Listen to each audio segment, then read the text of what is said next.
32 साल 369 तारीखें और कल हुई सजाए आजीवन कारावास। रॉबिन हुड की छवि ने आखिर मुख्तार अंसारी को एक माफिया से माननीय क्यों बना दिया। अतीक अहमद के बाद अब मुख्तार अंसारी का भी दहशत फैलाने का किला कैसे खंडर हो गया। जिस मुख्तार की पूरे उत्तर प्रदेश में तूती बोलती थी, कल वो जज के सामने आम खिला देने की, बादाम खिला देने की और सजा को कम से कम कर देने की गुहार क्यों लगा रहा था। 104 पेज का कोर्ट का निर्णय और सजाए आजीवन कारावास, इन सारे सवालों के जवाब तराशने के लिए हमें जाना पड़ेगा आज से 32 साल पीछे। लेकिन उससे भी पहले आपको बता दें कि वाराणसी के अवधेश राय हत्याकांड में मुख्तार अंसारी को दोषी करार कर दिया गया है। करीब 32 साल बाद आए इस फैसले में कोर्ट ने 104 पेज का फैसला सुनाया, जिसमें मुख्तार अंसारी पर धारा 148 में 3 साल की साधारण कारावास, 302 और 149 के तहत आजीवन कारावास, साथ ही 1 लाख का जुर्माना की भी सजा सुनाई। आपके सामने अवधेश राय हत्याकांड के सारे कैरेक्टर्स रखते हैं ताकि आपको इस रियल लाइफ एक्शन को समझने में कोई भी दिक्कत ना हो। स्क्रीन पर ये जो तस्वीरें पूरे हत्याकांड के मास्टरमाइंड मुख्तार अंसारी की है। दोस्तों, आपकी स्क्रीन पर अब जो ये तस्वीर है, ये अवधेश राय की तस्वीर है, जो कि कांग्रेस नेता अजय राय के भाई थे। और ये है कांग्रेस नेता और अवधेश राय के भाई अजय राय। मैं आपको सिलसिलेवार तरीके से बताती हूँ कि कब क्या हुआ।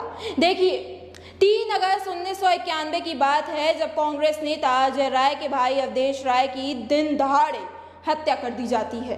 घटना उस समय की होती है जब दोनों भाई वाराणसी के लहुराबीर इलाके में अपने घर के बाहर खड़े होते हैं। मारुति वैन में सवार कुछ बदमाश उनके गेट पर पहुंचते हैं और राय पर ताबड़तोड़ फायरिंग कर देते हैं। अवधेश को अस्पताल ले जाया जाता है, लेकिन उसे वहां मृत घोषित कर दिया जाता है। अजय राय तब मुख्तार अंसारी, भीम सिंह, पूर्व विधायक अब्दुल कलीम और कई अन्य अज्ञात लोगों के खिलाफ FIR दर्ज कराते हैं। आपको ये भी बताते चले कि 1991 में राय समाजवादी नेता मुलायम सिंह यादव के नेतृत्व वाली नवगठित समाजवादी पार्टी के साथ थे। अजय राय विधानसभा चुनाव में वाराणसी सीट से सपा के उम्मीदवार थे। हालांकि लगभग 32 वर्षों तक मामला अनसुना रहता है, क्योंकि पुलिस अधिकारियों को अंसारी के खिलाफ पर्याप्त सबूत नहीं मिल पाते। इसके अलावा मऊ गैंगस्टर ने सत्ता के गलियारों में अपना जाल इस कदर फैला रखा था कि उसे राजनीतिक दलों का भी समर्थन मिला हुआ था। ये मामला जून 2022 में उस समय सामने आता है जब अंसारी यूपी की बांदा जेल में थे। हैरानी की बात यह है कि जब मामला आखिरकार वाराणसी MP MLA कोर्ट में भी चला तो केस की मूल डायरी गायब हो गई। डायरी आज तक बरामद नहीं हो पाई है और इसकी जगह कोर्ट में डायरी की फोटोकॉपी का इस्तेमाल किया गया है। अंसारी की कानूनी टीम ने फोटोकॉपी के आधार पर ट्रायल किए जाने पर आपत्ति भी जताई थी, लेकिन अदालत ने मुकदमे को आगे बढ़ाया। जहन में ये सवाल आना स्वाभाविक है कि आखिर अवधेश राय की दिन दहाड़े इतनी बेरहमी से हत्या क्यों कर दी गई। 1980 के दशक में यूपी के सबसे पिछड़े क्षेत्रों में से एक गाजीपुर वाराणसी बेल्ट में विकास कार्य शुरू हो गया था और सरकार ने काम के लिए ठेका देना शुरू कर दिया था। अंसारी आकर्षक भूमि सौदों और सरकारी अनुबंधों में सबसे आगे चलने वालों में से एक थे, जिसके कारण उन्हें अन्य पुरुषों के साथ कंधे से कंधा मिलाना पड़ा। बताया जाता है कि पूर्वांचल में कोयला, रेलवे ठेका व रेशम की तस्करी में मुख्तार अंसारी का आधिपत्य था, जिसमें 30 साल के अवधेश राय ने भी हाथ डाल दिया था। इसी में दोनों के बीच वर्चस्व की लड़ाई शुरू हो गई थी। हालांकि दोनों एक दूसरे के 1990 के दशक से ही कट्टर दुश्मन थे, लेकिन आम चुनाव से पहले 2014 में उनका एक स्थायी गठबंधन था। अजय राय तब नरेंद्र मोदी के खिलाफ वाराणसी से कांग्रेस के टिकट पर चुनाव लड़ रहे थे। अंसारी, जिन्होंने तब मोदी को चुनौती देने का फैसला किया था, उन्होंने भी अपना फैसला बदल दिया और राय को अपना समर्थन दे दिया। राय ने तब चुनाव से पहले अंसारी के समर्थन का स्वागत किया था। आपको बताते चले कि अंसारी के खिलाफ करीब 4 दर्जन मामले दर्ज हैं। बताया जाता है कि पूर्वांचल पूर्वांचल में कोयला, रेलवे ठेका व रेशम की तस्करी में मुख्तार अंसारी का आधिपत्य था, जिसमें 30 वर्षीय अवधेश राय ने भी हाथ डाल दिया था। इसी में दोनों के बीच वर्चस्व की लड़ाई शुरू हो गई थी। हालांकि दोनों 1990 के दशक की शुरुआत से ही एक दूसरे के कट्टर दुश्मन बन चुके थे, लेकिन आम चुनाव से पहले 2014 में उनका एक स्थायी गठबंधन था।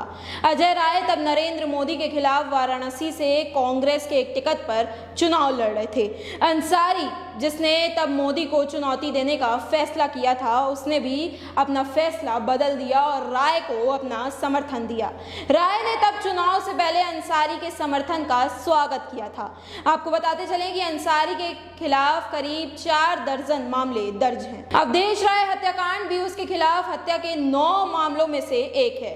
ऐसे ही एक मामले में अंसारी पर 2005 में भाजपा विधायक कृष्णानंद राय की हत्या का आरोप लगाया गया था। हालांकि अंसारी को 2019 में अदालत ने सबूतों के अभाव में बरी कर दिया गया था। गैंगस्टर ने 2017 के बाद से भाग्य में भारी बदलाव देखा। जब लगभग 3 दशकों के बाद भाजपा सरकार सत्ता में लौटी, तब से योगी आदित्यनाथ के नेतृत्व वाली सरकार ने अंसारी के दबदबे पर शिकंजा कसना शुरू कर दिया और उनके कई लोगों को या तो गिरफ्तार कर दिया गया या तो यूपी पुलिस द्वारा मुठभेड़ों में मार दिया गया। सरकार ने लखनऊ और यूपी के अन्य हिस्सों में उनकी अवैध संपत्तियों को भी ढहा दिया। एक कहावत है कि अपराध कभी भुगतान नहीं करता, जो कि उत्तर प्रदेश के सबसे खूंखार गैंगस्टरों में से एक मुख्तार अंसारी के लिए सच साबित हो रही है।